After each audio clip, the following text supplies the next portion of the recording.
Hello friends, आज से हम लोग बीएड फर्स्ट सेमेस्टर का कोर्स स्टार्ट करेंगे।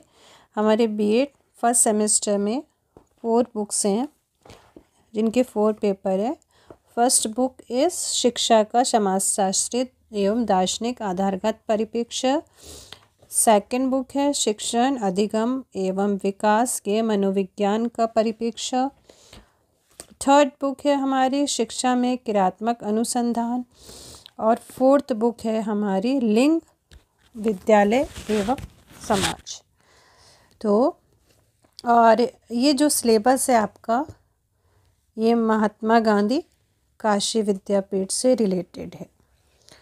तो जिन बच्चों ने अभी बीएड का फॉर्म फिलअप किया है तो उनके लिए ये वीडियोस अवेलेबल रहेंगे। वीडियोस इसलिए अवेलेबल हैं कि आप में से कई ऐसे कैंडिडेट होंगे जो बीएड करने के साथ साथ अपना कुछ प्राइवेट जॉब भी कर रहे होंगे, तो उन बच्चों को प्रॉपरली रीडिंग करने का टाइम नहीं मिल पाता है। तो मेरा मोटो सिर्फ इतना है कि बाय द वे आप कहीं गए, मोबाइल तो सबके पास में रहता ही है, नेट भी अवेलेबल रहता है। आप कहीं गए और अपनी बुक्स लेके ना गए हो और हमारे पास टाइम है, तो इस टाइम का हम यूज़ करके अपनी बुक्स को रीड कर सकते हैं और सुन भी सकते हैं। ओके, ऐसा नहीं है कि आप लोग बुक्स नहीं पढ़ सकते, आप लोग बुक परचेज़ नहीं कर सकते, सबके पास है। लेकिन आज की जो लाइफ है तो सब किसी न किसी काम में अपने बिज़ी रहते हैं। तो बुक तो सबके पास में है। तो अब भी हम लोग क्या देखेंगे, फर्स्ट बुक का। तो हमारी जो फर्स्ट बुक है इसमें हमारे 8 अध्याय हैं। देखिए, तो कोशिश यही रहेगी कि आपका चैप्टर वाइज क्लियर कर दिया जाए, लेकिन जो फर्स्ट चैप्टर है बहुत ही लेंदी है, तो फर्स्ट चैप्टर को 2 पार्ट में हम लोग डिवाइड करेंगे। तो फर्स्ट चैप्टर में कौन कौन से टॉपिक हैं आप लोग देख सकते हैं। अध्याय 1 है शिक्षा एवं दर्शन। इसमें है शिक्षा की संकल्पना, कॉन्सेप्ट ऑफ एजुकेशन, शिक्षा का अर्थ एवं परिभाषाएं, meaning and definition of education, शिक्षा की प्रकृति, नेचर ऑफ एजुकेशन, शिक्षा का विषय विस्तार या क्षेत्र, स्कोप और फील्ड ऑफ एजुकेशन, शिक्षा की आवश्यकता एवं महत्व, need and importance of education, शिक्षा के विभिन्न रूप या प्रकार, डिफरेंट फॉर्म और टाइप ऑफ एजुकेशन, औपचारिक शिक्षा, फॉर्मल एजुकेशन, अनौपचारिक शिक्षा, इनफॉर्मल एजुकेशन, अनौपचारिक नॉन फॉर्मल एजुकेशन। शिक्षा के उद्देश्य पढ़ेंगे हम। पर्पस ऑब्जेक्टिव ऑफ एजुकेशन, शिक्षा के व्यक्तित्व उद्देश्य, इंडिविजुअल ऑब्जेक्टिव ऑफ एजुकेशन, शिक्षा के सामाजिक उद्देश्य, सोशल ऑब्जेक्टिव ऑफ एजुकेशन, व्यावसायिक विकास का उद्देश्य, एम्स ऑफ वोकेशनल एजुकेशन, शिक्षा एवं दर्शन, एजुकेशन एंड फिलॉसफी, दर्शन का अर्थ एवं परिभाषाएं, meaning and definition of philosophy, दर्शन शास्त्र का स्वरूप, प्रकृति एवं विशेषताएं, nature and characteristic of philosophy,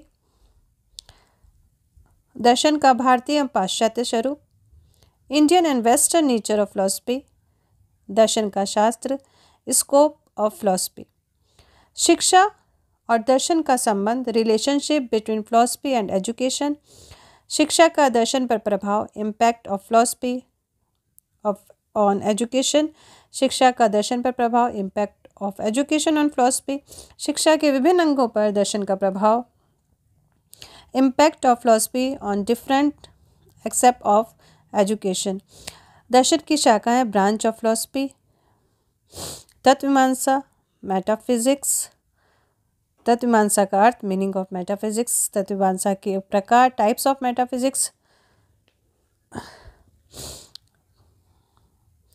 तत्वमीमांसा संबंधी समस्याएं, प्रॉब्लम रिलेटेड टू मेटाफिजिक्स, तत्वमीमांसा की शिक्षा है मेटाफिजिक्स एंड एजुकेशन, ज्ञान मीमांसा, ज्ञान मीमांसा का अर्थ, ज्ञान मीमांसा के सिद्धांत, ज्ञान मीमांसा का क्षेत्र एवं स्वरूप, ज्ञान मीमांसा एवं शिक्षा दर्शन एवं ज्ञान मीमांसा का महत्व एवं भूमिका, मूल्य मीमांसा का अर्थ, मूल्य मीमांसा की विशेषताएं, मूल्य मीमांसा के प्रकार, मूल्य मीमांसा पर आधारित शिक्षा, मूल्य मीमांसा की समीक्षा और अभ्यास प्रश्न। अध्याय 1 शिक्षा एवं दर्शन। शिक्षा। शिक्षा की संकल्पना। शिक्षा एक स्वाभाविक प्रक्रिया है। यह मानव जीवन के जन्म से लेकर मृत्यु पर्यंत तक निरंतर चलती रहती है। मानव जब जन्म लेता है तो वह विभिन्न बौद्धिक योग्यताओं एवं सांस्कृतिक तत्वों से युक्त होता है जो उसे अन्य पशुओं से भिन्न बनाते हैं।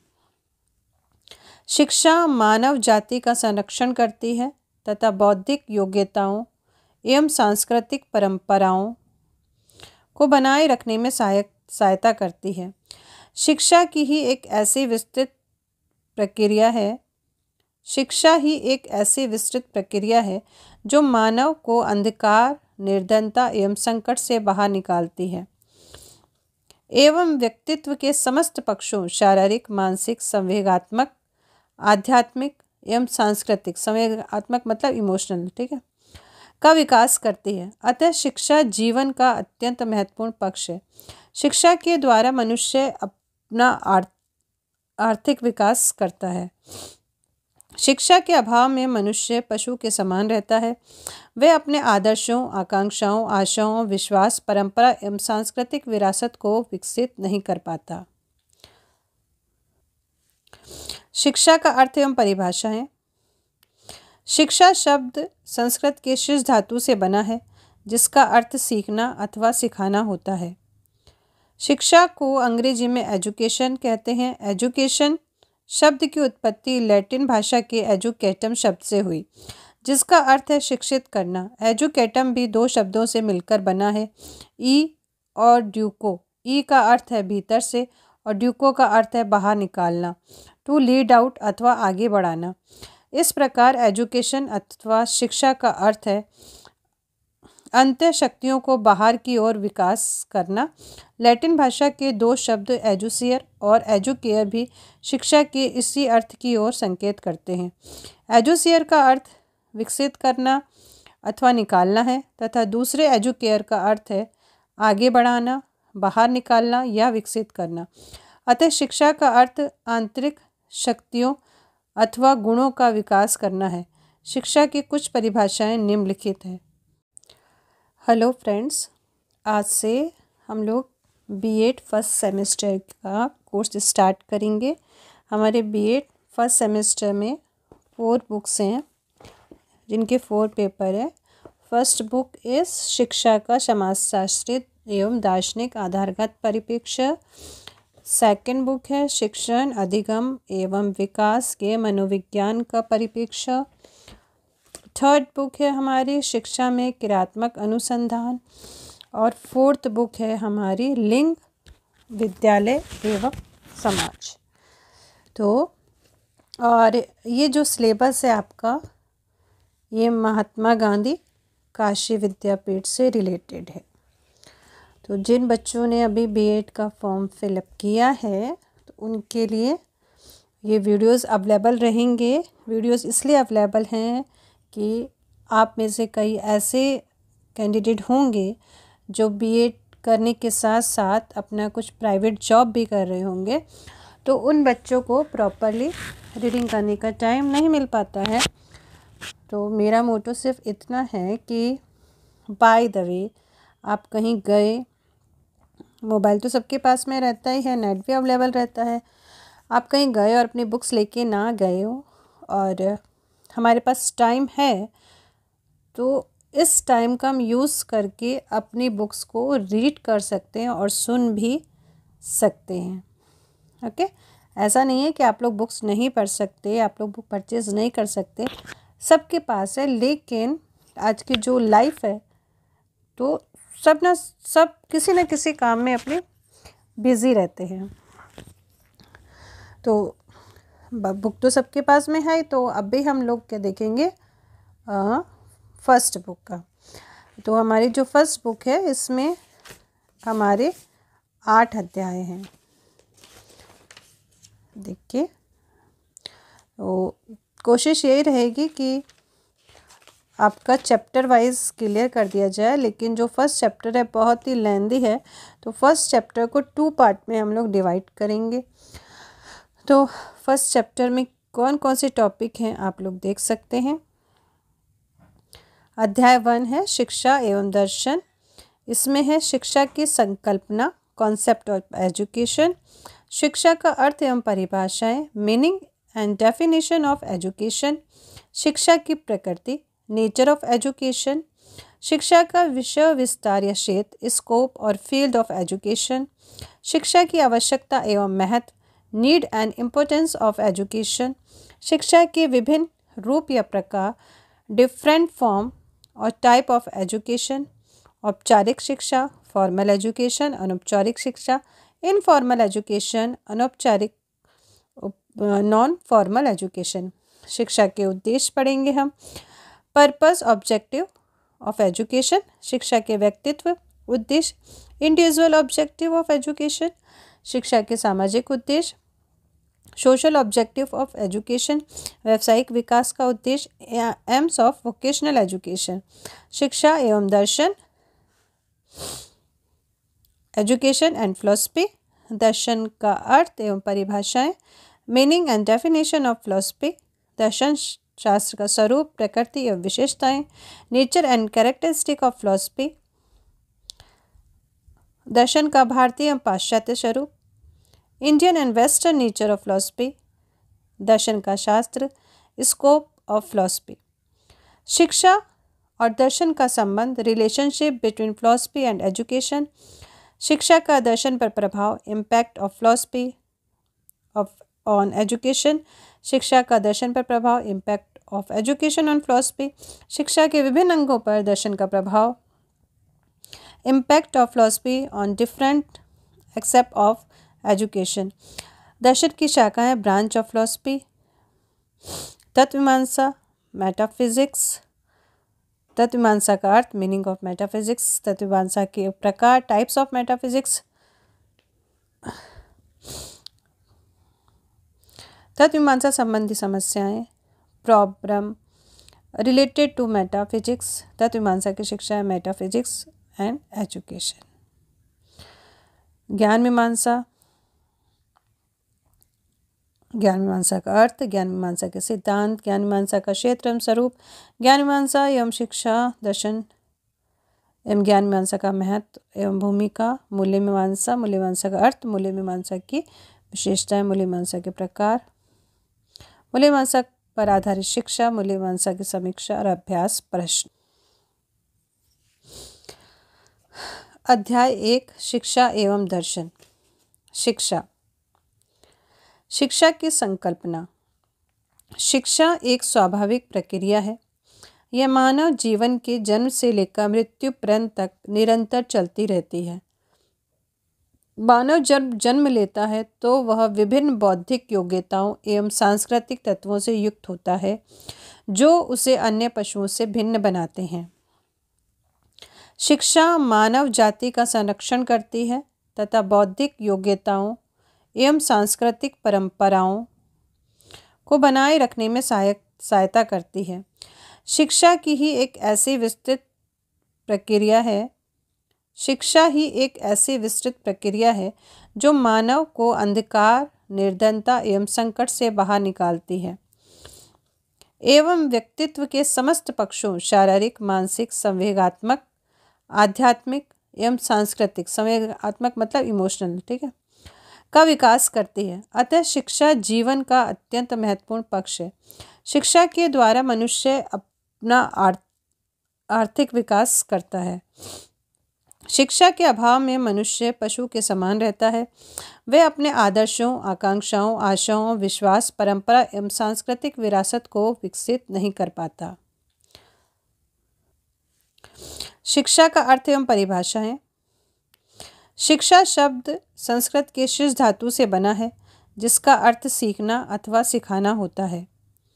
शिक्षा को अंग्रेजी में एजुकेशन कहते हैं। एजुकेशन शब्द की उत्पत्ति लैटिन भाषा के एजुकेटम शब्द से हुई जिसका अर्थ है शिक्षित करना। एजुकेटम भी दो शब्दों से मिलकर बना है, ई और ड्यूको, ई का अर्थ है भीतर से और ड्यूको का अर्थ है बाहर निकालना, टू लीड आउट अथवा आगे बढ़ाना। इस प्रकार एजुकेशन अथवा शिक्षा का अर्थ है अंतः शक्तियों को बाहर की ओर विकास करना। लैटिन भाषा के दो शब्द एजुसियर और एजुकेयर भी शिक्षा के इसी अर्थ की ओर संकेत करते हैं। एजुसियर का अर्थ विकसित करना अथवा निकालना है तथा दूसरे एजुकेयर का अर्थ है आगे बढ़ाना, बाहर निकालना या विकसित करना। अतः शिक्षा का अर्थ आंतरिक शक्तियों अथवा गुणों का विकास करना है। शिक्षा की कुछ परिभाषाएं निम्नलिखित हैं। सुकरात के अनुसार शिक्षा का तात्पर्य संसार के उन सर्वमान्य विचारों को प्रकट करने से है जो प्रत्येक व्यक्ति के मस्तिष्क में निहित है। विवेकानंद के अनुसार मानव की संपूर्णता का प्रकटीकरण ही शिक्षा है। टैगोर के अनुसार शिक्षा का अर्थ बालक को उस योग्य बनाना है कि वह शाश्वत सत्य की खोज कर सके और उसे अपना बना सके और उसकी अभिव्यक्ति कर सके।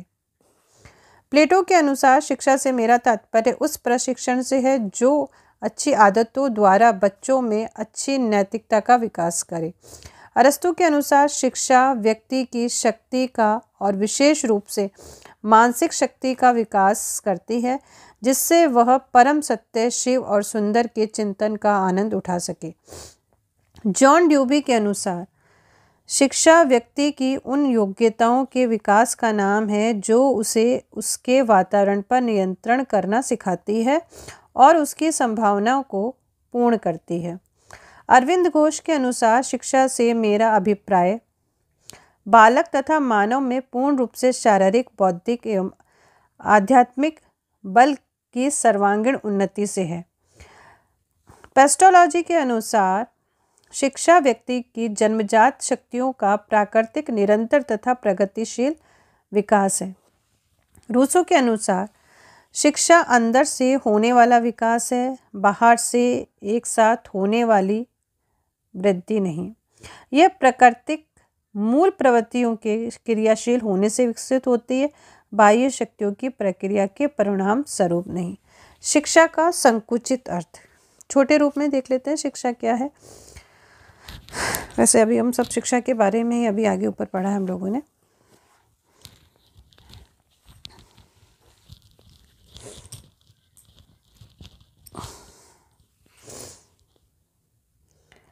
संकुचित अर्थ के अनुसार शिक्षा का अभिप्राय बालक को विद्यालय में प्रदान की जाने वाली शिक्षा से है। इसलिए क्योंकि वहाँ पे थोड़ी शिक्षा दी जाती है, सिर्फ किताबी ज्ञान ही दिया जाता है वहाँ पे, इसलिए इसे संकुचित शिक्षा कहा गया है। अन्य शब्दों में जब बालक को पूर्व निश्चित योजना द्वारा व्यक्ति वर्ग निश्चित पद्धतियों से निश्चित प्रकार का ज्ञान प्रदान करता है तो उसे शिक्षा कहते हैं। यहाँ पर शिक्षा विशेष विद्यालय, विशेष शिक्षण, विशेष काल, विशेष पद्धति तथा विशेष पाठ्यक्रम तक के निश्चित हो जाता है। विशेष पाठ्यक्रम, विशेष अवधि, विशेष काल इसलिए गए क्योंकि जो स्कूलों में जो एजुकेशन दी जाती है वहाँ पे सब चीज़ ऑलरेडी पहले से पूर्व निश्चित कर लिया जाता है कि क्या पढ़ाना है, कितने टाइम तक पढ़ाना है, कैसे पढ़ाना है, क्या सिलेबस होगा, तो ये सारी चीज़ें पहले डिसाइड कर ली जाती है। विद्यालय में शिक्षक बालक को वही शिक्षा देता है जो समाज और बालक के उन्नयन के लिए आवश्यक है। रेमंड के अनुसार संकुचित अर्थ में शिक्षा का प्रयोग बोलचाल की भाषा और कानून में किया जाता है। इस अर्थ में शिक्षा व्यक्ति के आत्मविकास और उसके वातावरण के सामान्य प्रभावों को अपने में कोई स्थान नहीं देती। इसके विपरीत यह केवल उन विशेष प्रभावों को अपने में स्थान देती है जो समाज के अधिक आयु के व्यक्ति जानबूझकर एवं नियोजित रूप से अपने छोटों पर डालते हैं, भले ही ये प्रभाव धर्म, परिवार या राज्य द्वारा डाले जाएं। प्रोफेसर डेवर के अनुसार शिक्षा एक प्रक्रिया है जिसमें तथा जिसके द्वारा बालक के ज्ञान, चरित्र, तथा व्यवहार को एक विशेष सांचे में ढाला जाता है। वास्तव में संकुचित शिक्षा से बालक को पुस्तकीय ज्ञान तो प्राप्त होता है, किंतु उसे तोते के समान रटी जाने वाली शिक्षा को प्रायः शिक्षा न कहकर उसे अध्यापन या निर्देशन कहा जाता है। अध्यापन निर्देशन इसलिए कहा जाता है कि जो टीचर उसको गाइड करेगा, बच्चे को डायरेक्शन देगा, वही बच्चा करता है। शिक्षा का व्यापक अर्थ।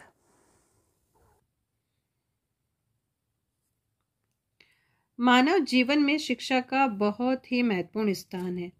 बिना शिक्षा के मनुष्य का जीवन व्यर्थ है। शिक्षा के माध्यम से ही मनुष्य का विकास संभव है।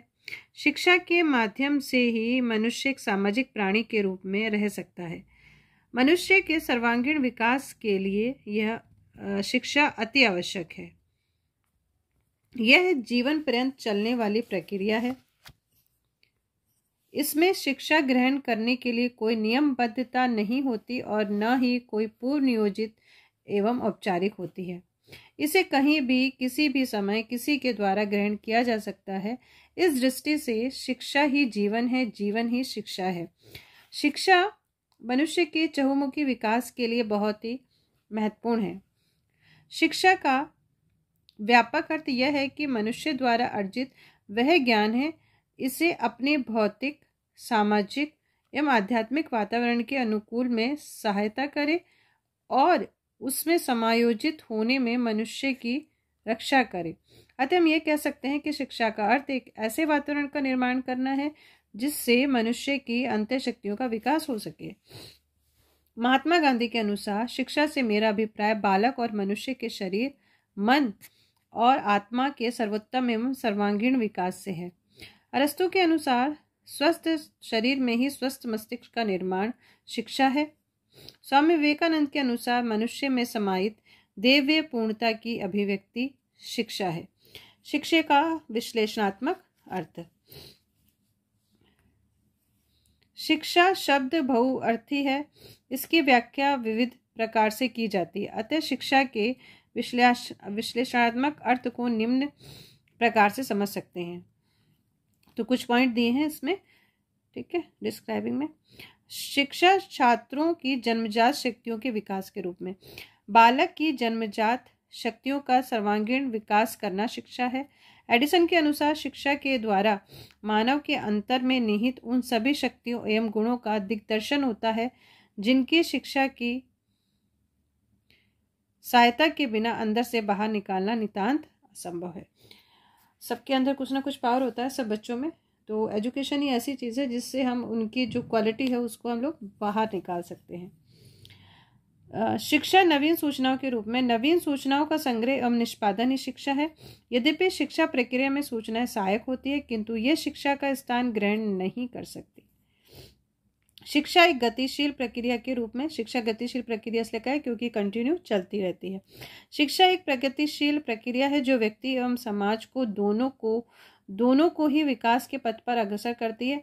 गतिशीलता से तात्पर्य सामाजिक परिवर्तनों के साथ साथ प्रक्रिया में भी परिवर्तन होने से है। शिक्षा विद्यालय की परिधि तक सीमित ज्ञान के रूप में इसलिए कहा है क्योंकि जहाँ पहले हमने जब पढ़ा था कि शिक्षा जो विद्यालय में शिक्षा दी जाती है वो एक सीमित ही रहती है, तो इसलिए यहाँ पे सीमित बोला गया, सीमित ज्ञान, ठीक है। उसको किताबी ज्ञान तो मिल पाता है लेकिन अदर जो नॉलेज है वो नहीं मिल पाता। कुछ विद्वान शिक्षा को विद्यालय की परिधि तक ही सीमित मानते हैं, किंतु शिक्षा के संबंध में इस प्रकार की धारणा दोषपूर्ण है। शिक्षा तो जीवन पर्यंत चलने वाली प्रक्रिया है जिस पर आयु या स्थान का कोई प्रतिबंध नहीं होता। शिक्षा का वास्तविक अर्थ अर्वाचीन एवं वैज्ञानिक दृष्टिकोण से। शिक्षा के विभिन्न अर्थों को समझने के बाद शिक्षा के वैज्ञानिक अर्थ को भी समझ लेना आवश्यक है। शिक्षा के वैज्ञानिक अर्थ के अनुसार शिक्षा का तात्पर्य उस प्रक्रिया से है जिसमें वैज्ञानिक पद्धति के आधार पर उसका अनुसरण करके व्यक्ति के सर्वांगीण विकास का प्रयास किया जाता है। शिक्षा के वास्तविक अर्थ से तात्पर्य उस शिक्षा से है जिसमें संकुचित तथा व्यापक दोनों रूप निहित हो। वास्तविक अर्थ को समझने के लिए शिक्षा के विभिन्न अर्थों में समन्वय करना आवश्यक है, क्योंकि शिक्षा एक ऐसी प्रक्रिया है जिसके द्वारा व्यक्ति का सर्वांगीण विकास होता है, जो कि उसके जीवन को वैज्ञानिक एवं सामाजिक रूप से सफल बनाने में सहायक होती है। शिक्षा शास्त्री रेमंड के अनुसार शिक्षा मानव जीवन के विकास की वह प्रक्रिया है जो शैशव से प्रौढ़ावस्था तक चलती रहती है। अर्थात शिक्षा विकास का वह क्रम है जिससे मानव अपने आप को आवश्यकता अनुसार भौतिक, सामाजिक एवं आध्यात्मिक वातावरण के अनुसार बना लेता है। शिक्षा की प्रकृति। शिक्षा की प्रकृति को निम्न बिंदुओं द्वारा देखा जा सकता है। शिक्षा का एक सोद्देश्य एवं सचेतन प्रक्रिया है। शिक्षा एक निरुद्देश्य एवं अचेतन प्रक्रिया न होकर एक सोद्देश्य एवं सचेतन प्रक्रिया होती है। शिक्षा निश्चित उद्देश्य, पाठ्यक्रम, शिक्षण विधि द्वारा सोच समझ कर प्रदान और प्राप्त की जाती है, जिसमें व्यक्ति तथा समाज दोनों के हितों को ध्यान में रखा जाता है। शिक्षा अंतःक्रियाओं का सर्वांगीण विकास है। शिक्षा बालक में अंतर्निहित शक्तियों का विकास मात्र नहीं है, बल्कि यह उनका सर्वांगीण एवं पूर्ण विकास है। शिक्षक बालक के ऊपर बाह्य ज्ञान को लादने का प्रयास न करे, उसमें अंतर्निहित शक्तियों का सर्वांगीण एवं प्रगतिशील विकास कर उसका जीवन सफल बनाने का प्रयास करता है। एडिसन के अनुसार शिक्षा वह क्रिया है जिसके द्वारा मनुष्य में निहित शक्तियों एवं गुणों का दिग्दर्शन होता है, जिससे शिक्षा के बिना अंदर से बाहर निकालना नितांत असंभव है। शिक्षा विकास की प्रक्रिया। प्रत्येक बालक एवं व्यक्ति कुछ जन्मजात शक्तियों एवं संभावना को लेकर जन्म लेता है। सामाजिक वातावरण में बालक की उन शक्तियों का विकास होता है। समाज में रहते हुए उसे अनेक नए नए अनुभव प्राप्त होते हैं। उन अनुभवों से वह अपने व्यवहार में परिवर्तन कर अपना विकास करता है। अतः शिक्षा को विकास की प्रक्रिया कहा जाता है। शिक्षा एक सामाजिक प्रक्रिया है। विभिन्न विद्वानों एवं समाजशास्त्रियों के द्वारा शिक्षा शब्द की दी गई परिभाषाओं के अवलोकन से स्पष्ट है कि शिक्षा एक सौद्देश्यपूर्ण, सतत, गतिशील एवं सामाजिक प्रक्रिया है, जिसके द्वारा मनुष्य की जन्मजात शक्तियों का विकास किया जाता है तथा जिसके परिणाम स्वरूप व्यक्ति अपने बाह्य जीवन में अच्छे ढंग से समायोजन स्थापित करने में समर्थ होता है। शिक्षा का अर्थ केवल विद्यालयों में प्रदान किए जाने वाले ज्ञान से नहीं, शिक्षा विद्यालय तक ही सीमित नहीं होती, बल्कि बालक पर जो जो तत्व प्रभाव डालते हैं वे सब शिक्षा के क्षेत्र के अंतर्गत आते हैं। मनुष्य के लिए संसार के समस्त प्राणी शिक्षण का कार्य करते हैं। शिक्षा एक प्रगतिशील परिवर्तन है। वस्तुतः शिक्षा द्वारा व्यक्ति अपनी क्षमताओं आदि का प्रयोग करते हुए कुछ न कुछ सीखता रहता है।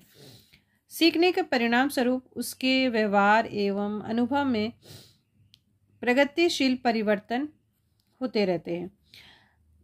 कनिंघम के अनुसार समाज एवं व्यक्ति दोनों के लिए शिक्षा एक ऐसा माध्यम जो परिवर्तनों को लाती है।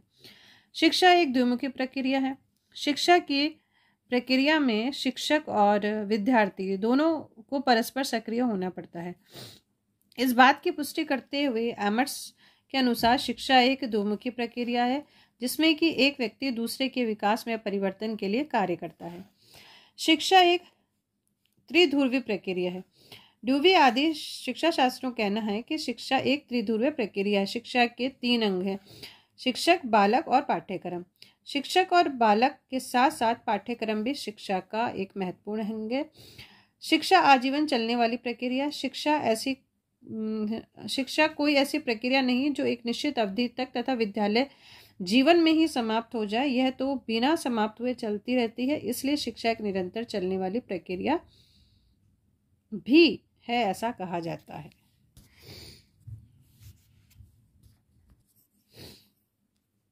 जीवन के विभिन्न क्षेत्रों में प्राप्त अनुभवों को अलग अलग विषय के रूप में प्रस्तुत करके शिक्षा के विषय विस्तार या क्षेत्र को निम्नलिखित भागों में बांटा जाता है। शिक्षा दर्शन। शिक्षा शास्त्र के अंतर्गत जीवन के प्रति जो विभिन्न दृष्टिकोण हैं उनका और उनके आधार पर शिक्षा के स्वरूप, शिक्षा के उद्देश्य और शिक्षा के पाठ्यक्रम आदि का अध्ययन किया जाता है। शैक्षिक समाजशास्त्र। समाज और शिक्षा का संबंध शैक्षिक समाजशास्त्र से है। शैक्षिक समाजशास्त्र शिक्षा को सामाजिक पृष्ठभूमि और समाजशास्त्रीय आधार प्रदान करता है। इसमें समाज की आवश्यकताओं, सामाजिक अंतःक्रियाओं, सामाजिकरण की प्रक्रिया, समाज के सामाजिक कार्यों और शिक्षा तथा सामाजिक परिवर्तन के पारस्परिक संबंधों आदि पर विचार किया जाता है। शिक्षा मनोविज्ञान, इसके अंतर्गत बच्चे की प्रकृति, उनकी योग्यताएं, उनकी रुचि और अभिरुचियों तथा स्मृति, विस्मृति, चिंतन और कल्पना आदि शक्तियों का अध्ययन किया जाता है और शिक्षा की प्रक्रिया में उनके उपयोग की सीमा निश्चित की जाती है।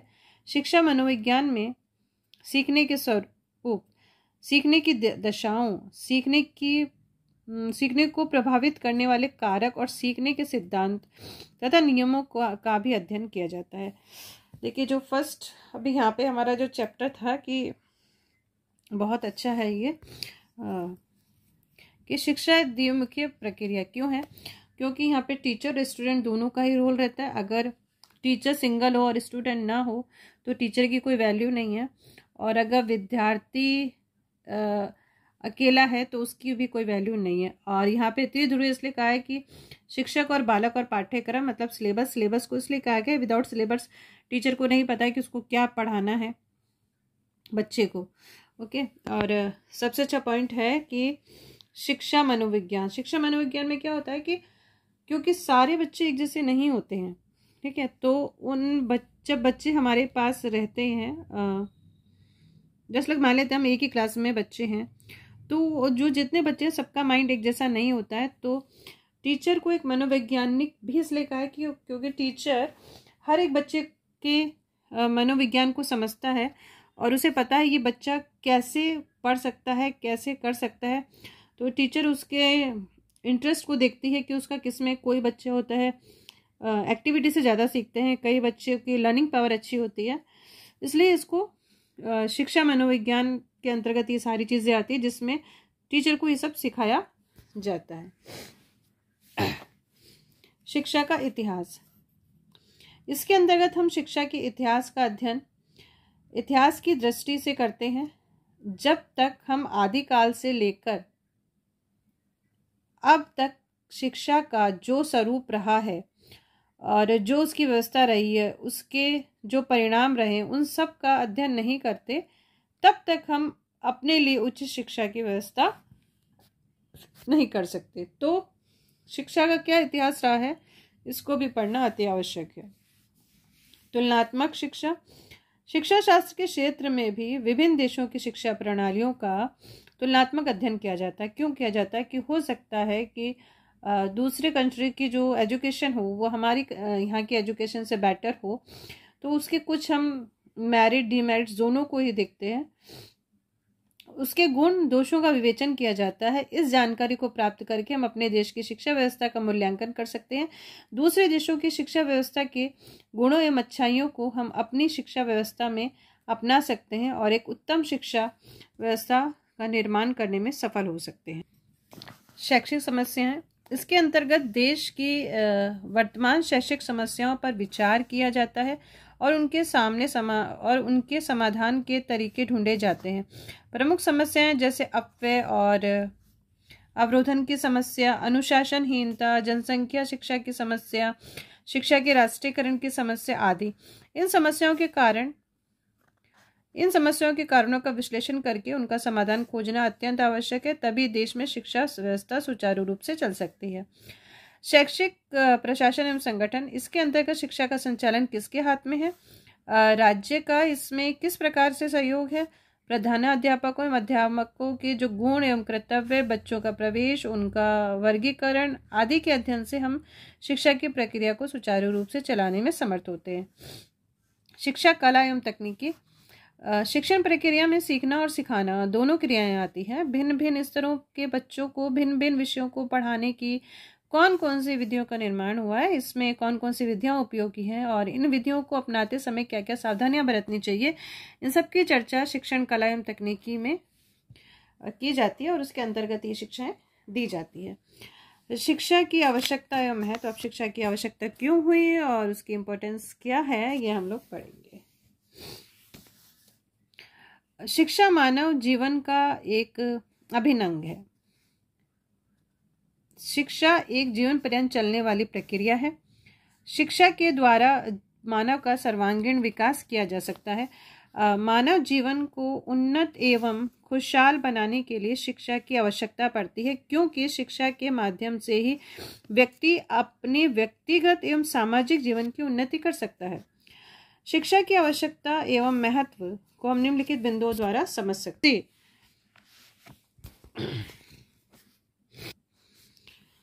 अरे मेरी माँ,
तब तक आप इसे रीड करिए।